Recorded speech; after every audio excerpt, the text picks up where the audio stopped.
لیکن اصل کہانی جو میں نے آپ کو بتائی ہے، میرے ذرائع یہ بتا رہے ہیں کہ بیٹے کے بعد ماں کی بھی چھٹی ہو گئی ہے، باپ کی بھی چھٹی ہو گئی ہے، اور کیپٹن صفدر رحمان جو اپنے آپ کو بہت بڑا اولیاء کرام کا جو نمائندہ کہتے ہیں، ان کی ایک لحاظ سے میں ضرور تعریف کروں گا کہ اصل کہانی کیا ہے وہ بتاتے ہوئے آپ کو وہاں اس نقطے پر لے کر جاؤں گا کہ جو کیپٹن صفدر رحمان اور نواز شریف اور مریم صفدر رحمان میں دوری پیدا کر چکا ہے، اور جس نے ان دونوں کو اس بات پر مجبور کیا کہ وہ اپنے جوائی بھائی کو، جو پنجابی میں جوائی بھائی کہتے ہیں، داماد، گردماد ہی آپ سمجھ لیں، اس مسکین کو بھی جلسہ گاہ میں آنے کی اجازت نہیں دی۔ اصل بات یہ ہے کہ گزشتہ دنوں جیسا کہ آپ سب جانتے ہیں کہ ہمارے فلسطین کے مسلمان بھائیوں پر جس قدر ظلم و ستم ڈھائے جا رہے ہیں، اس سلسلے میں کیپٹن صفدر نے ایک بیان دے دیا، اور انہوں نے یہ کہا تھا کہ ہمارے پاکستان کے جو ایٹمی ہتھیار ہیں وہ کہیں ہم نے آتش بازی کے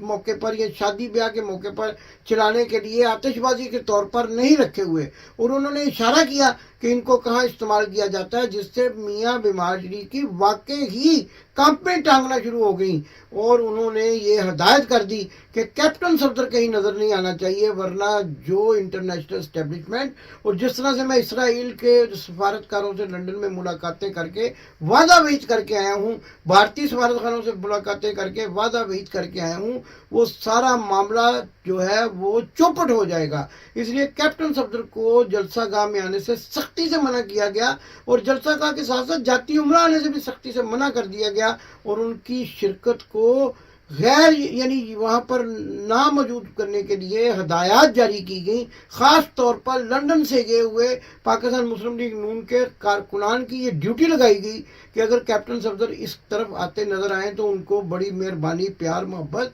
یا پھر سختی کے ساتھ جو ہے واپس بھیج دیا جائے۔ تو یہ اصل کہانی ہے، اور آپ کو یاد ہوگا کہ ماضی میں بھی کیپٹن صفدر نے ایک بہت ہی اچھا بیان دیا تھا جس کی ہم آج بھی تعریف کرتے ہیں، اور اس نے ممتاز قادری کی پھانسی کو، جو کہ میاں نواز شریف کی حکومت میں ہوئی تھی، اس کی بھی مذمت کی تھی۔ تو آپ یہ ساری باتیں جو میں نے آپ کے سامنے رکھی ہیں، یہ حقائق ہیں جو میں آپ کو بتا رہا ہوں، کسی قسم کا کوئی نفرت انگیز معاملہ نہیں ہے، لیکن کیونکہ کیپٹن صفدر کا اپنا ایک بیانیہ ہے اور ان سارے معاملات پر وہ ایک اپنا سٹینس رکھتے ہیں، اس لیے ان کو اپنے اس کھیل میں یا اس رنگ میں بھنگ ڈالنے سے منع رکھنے کے لیے دور رکھا گیا۔ اور یہ بھی کہا جا رہا ہے کہ جب یہ سارا معاملہ ان کے ساتھ کیا جا رہا تھا، وہ سخت ٹیچ میں آ گئے اور انہوں نے مریم صفدر رحمان کو کھری کھری سنائی، جس پر دونوں میں باقاعدہ طور پر منجی بسترا علیحدہ ہو گیا۔ اور ابھی یہ بھی کہا جا رہا ہے کہ اب آنے والے دنوں میں بہت بڑے بڑے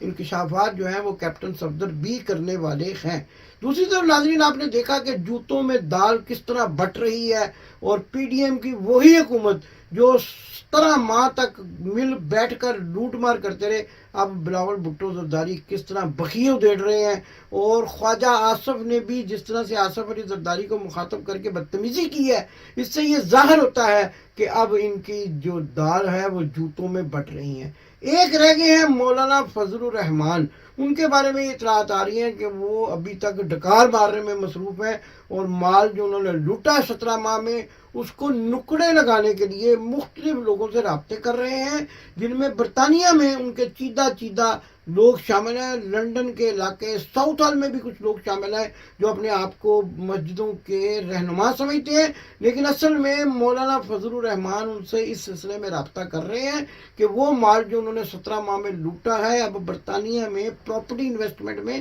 کیسے کیا جا سکتا ہے، اور گوشت کا کاروبار کرنے والے وہ افراد جو مولانا فضل الرحمان کے لندن میں قریبی لوگ سمجھے جاتے ہیں، اب وہ ان کے لیے پراپرٹیاں خریدنے کی پلاننگ کر رہے ہیں۔ یہ بڑی ہی مصدقہ اطلاع جو میں آپ کو دے رہا ہوں کہ مولانا فضل الرحمان کا لوٹ مار کا مال جو ہے وہ لندن میں نکڑے لگانے کا پلان بنایا جا رہا ہے۔ دوسری طرف ناظرین، میں نے آپ کو جیسا کہ بتایا کہ ایک ایسا اینکر، ناظرین ہم جب جرنلزم پڑھتے تھے تو سادہ میں کہتے تھے کہ ایک بار کو اگر آپ 9 دفعہ کریں اور وہ بات اس طرح سے کسی کی حمایت میں کی جائے تو یوں لگتا ہے کہ کہنے والے کا جو ایک بیانیہ ہے وہ دوسرے شخص کی حمایت میں ہے، لیکن جب وہی شخص 10ویں مرتبہ اسی بات کو اس شخص کی مخالفت میں کرے تو لوگ یہ سمجھتے ہیں کہ وہ پہلے والی بات چونکہ یہ ان کی حمایت میں کر رہا تھا، لہذا اب بھی ان کی حمایت میں نظر آئے۔ ایک صحافی ہیں منصور علی خان، جو ماضی میں الیکٹرانک کے سامان اور برتنوں کی تجارت کا کام کیا کرتے تھے. آپ نے ان کے پچھلے کئی دنوں کے، میں اپنی ٹیم کو کہوں گا، چھوٹے چھوٹے تھمبنیل آپ کو دکھائیں جس میں وہ ہر تھمبنیل کے اوپر ایک سٹوری، ایک لیڈ دیتے تھے. عمران خان کے لیے بری خبر، اور اب انہوں نے دیا ہے کہ نواز شریف کے لیے اچھی خبر. کہتے ہیں کہ ایک سروے کرایا گیا ہے، یہ منصور علی خان کے بقول، جس میں نواز شریف مقبولیت کی انتہا کو چھو رہے ہیں. اس سے یہ ظاہر ہوتا ہے کہ جب انہوں نے مریم نواز کا انٹرویو کیا تھا اسی وقت ان کو میں نے کئی مرتبہ کہا کہ ان کو مینج کیا گیا تھا اور ان سے اپنی مرضی کی باتیں کہلوائی گئی. تبھی تو پاکستان میں موجود ہے، جیل سے باہر موجود ہے، اس لیے کہ یہ مریم صفدروان کے بیانیے کو لے کر آگے بڑھتے ہیں. آپ سے گزارش ہے کہ روزانہ جو بھیک مانگتے ہیں یوٹیوب چینل پہ بیٹھ کے کہ میرے چینل کو سبسکرائب کریں، 1 ملین کا ٹارگٹ ہے، ان کے چینل کو انسبسکرائب کریں، رپورٹ کریں. یہ جو ہے ایسی باتیں پھیلا رہے ہیں جن کا حقائق سے کوئی تعلق نہیں ہے. دوسری طرف ناظرین، بڑی خبر جو آئی ہے سپریم کورٹ سے، اور اس میں یہ کہا گیا ہے کہ اب جو سویڈین کے مقدمات ہیں ملٹری کورٹس میں نہیں چلائے جائیں گے. یہ بھی ایک کہانی ہے. آپ نے دیکھا ہوگا 2-3 روز پہلے شیخ رشید نے انٹرویو دیا تھا اور انہوں نے ایک اشارہ دیا تھا کہ عام معافی کا اعلان کیا جائے. ان سے کہلوایا گیا تھا کہ ہم چونکہ عام معافی کا اعلان کرنا چاہتے ہیں لیکن آپ کے منہ سے کرواتے ہیں اور اس کے بعد جو ہے سپریم کورٹ سے آرڈر کروا دیں گے. کہانی اصل میں یہ ہے کہ انٹرنیشنل اسٹیبلشمنٹ نے سختی سے یہ کہا ہے کہ اگر آپ نے سویڈین کے مقدمات کو ملٹری کورٹس میں ٹرائل کیا تو ہیومن رائٹس کی تمام تنظیمیں ہمارے پیچھے پڑ جائیں گی اور ہمارا کھیل بنایا کھیل جو ہے بگڑ جائے گا. ہم آپ کی پھر کسی بھی پلیٹ فارم پر حمایت نہیں کر سکیں گے. اس لیے اب جو ہے ہمارے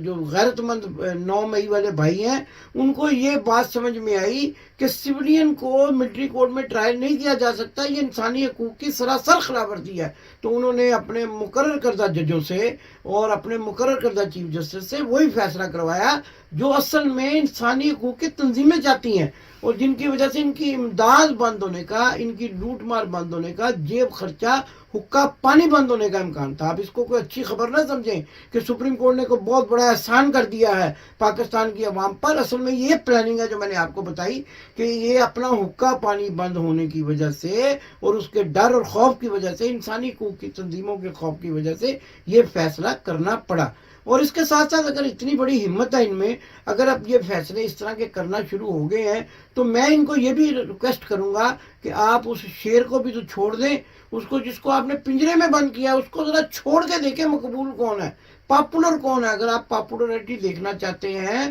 تو آپ دونوں کو باقاعدہ طور پر جو ہے وہ لیول فیلڈ دیں اور پھر دیکھیں کہ کھیل کون جیتتا ہے. آپ نے تو وہ ابھی ان کا جلسے کی اجازت ملی ورکر کنونشن کی تو آپ نے وہ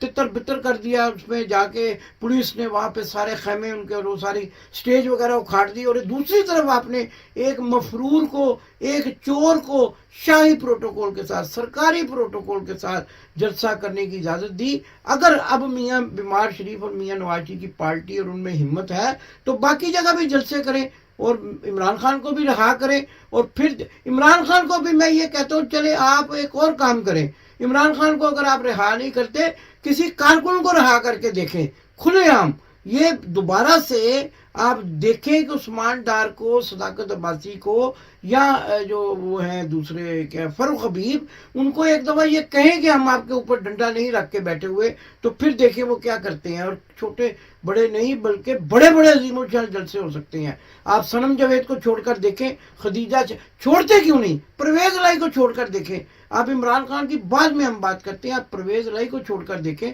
آپ دیکھیں کہ پھر کیا ہوتا ہے اور آپ کے ساتھ کیا سلوک ہونے والا ہے. اصل میں بات یہ ہے میرے پیارے فوجی بھائیوں کے لیے کہ اب آپ نفرت کی علامت بن چکے ہیں. اب اگر کسی نے گالی دینی ہو تو وہ آپ کا نام لے کر گالی دیتا ہے. عوام میں اس قدر نفرت آپ کے بارے میں پھیل چکی ہے. خدا کا واسطہ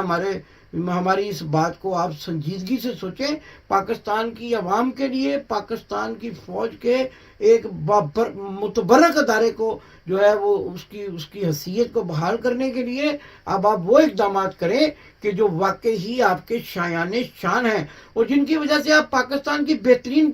جو ہے دنیا کی بہترین فوج کہلوایا کرتے ہیں اور جس کی وجہ سے آپ کی ایجنسیاں دنیا کی بہترین ایجنسیاں کہلوایا کرتی ہیں. آپ وہ کام کریں جو آپ کی عزت اور آپ کے شایان شان ہے. ایسا کام نہ کریں کہ لوگ اگر گالی دینا چاہیں،